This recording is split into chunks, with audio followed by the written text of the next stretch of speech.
2024 წელს ბათუმელებმა გამოაქვეყნა სტატია ხულოში მცხოვრები ქალის შესახებ, რომელიც სიღარიბეში მარტოული და საქონელს და შესაბამის დახმარებას ვერ იღებდა მუნიციპალიტეტისგან.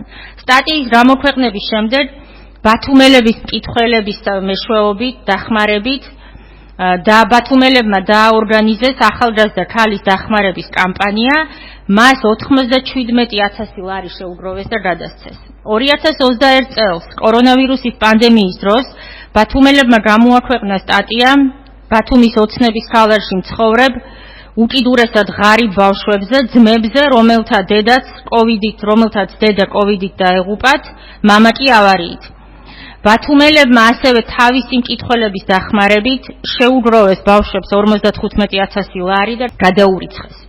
2021 წელს ბათუმელებმა გამოაქვეყნა სტატია და ვიდეო მარტვილში ნათესავთან შეხიზნულ უსახლკარო ახალგაზრდა კაცზე, რომელიც დედის ოპერაციის ფულის შესაგროვებლად ქუჩაში ცეკვავდა დილიდან საღამომდე. მასალას დიდი გამოხმაურება მოყვა და ბათუმელების მკითხველებმა ახალგაზრდა კაცს დასახმარებლად ასევე შეუგროვეს 42,000 ლარი და ბათუმელებმა ეს თანხა გადასცეს ამ ადამიანს დედის ოპერაციის დასახმარებლად და ბინის შესაძენად და მან მართლაც შეძლო ეს.